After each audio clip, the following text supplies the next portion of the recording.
Young rebel star Prabhas నటించిన రాజా సాబ్ movie మరొకసారి ఒక అభిమానుల్ని ప్రేక్షకులు నిరాశపరిచిందని చెప్పాలి. పాన్ ఇండియా లెవెల్లో రిలీజ్ అయిన ఈ సినిమా 400 కోట్ల రూపాయలతో నిర్మిస్తే 2 కోట్ల రూపాయలు 200 కోట్ల రూపాయలు మాత్రం కలెక్ట్ చేసి మరో డిజాస్టర్గా నిలిచింది మన యంగ్ రెబల్ స్టార్ ఖాతాలో. అయితే వింటేజ్ ప్రభాస్ని చూపిస్తారని ఆశపడిన అభిమానులకి మారుతి ఏదేదో చూపించడంతో అటు ప్రేక్షకులను ఇటు అభిమానులను తీవ్ర నిరాశ కలిగింది. ఏదేమైనా ప్రభాస్ ఖాతాలో మరొక డిజాస్టర్.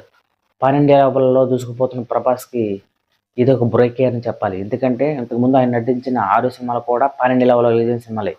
అయితే ఆయన యంగ్ రెబల్ స్టార్ మరో స్టామినాకి నిరూపించే నిదర్శనం ఏదైనా ఉందంటే ఆయన నటించిన ప్రతి సినిమా కూడా 100 కోట్ల రూపాయలు ఈజీగా కలెక్ట్ చేసిన సినిమాలే. రాధేశ్యామ్, సాహో, ఆది పురుష్, సలార్, కల్కి, అలాగే ఇప్పుడు వచ్చిన రాజాసాబ్ కూడా ఈజీగా 100 కోట్ల రూపాయలు మార్క్ టచ్ చేసినాయి. అలాగే 200 కోట్ల రూపాయలు మార్క్ టచ్ చేసిన సినిమాలు కూడా ఈయన ఖాతాలో ఉన్నాయి. ఎంత డిజాస్టర్ అయినా 200 కోట్స్ మార్క్ టచ్ చేసిన సినిమాలు ఇవి. పాన్ ఇండియా లెవెల్లో బాహుబలి 1, బాహుబలి 2 తర్వాత దూసుకుపోతున్న యంగ్ రెబల్ స్టార్ ఆయన నటించిన సినిమాలు అన్నీ కూడా పాన్ ఇండియా లెవెల్లో రిలీజ్ అవుతున్న సినిమాలే.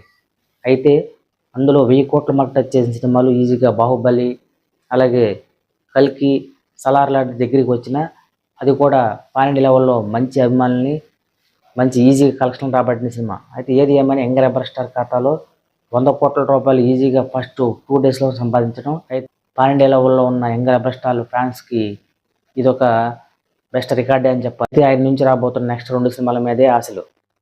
అనురాగ్ వస్తున్న ఫౌజీ అది ఆగస్టు, సెప్టెంబర్లో రిలీజ్ రెడీగా ఉంది. అలాగే స్పిరిట్ ఈ సినిమా కూడా నెక్స్ట్ జనవరికి రెడీ అవ్వబోతుంది. అయితే ఏది ఏమైనా యంగ్ రెబల్ స్టార్ ఖాతాలో 100 కోట్ల రూపాయలతో మళ్ళీ కంబ్యాక్ అవ్వాలని మనస్ఫూర్తి కోరుకుందాం.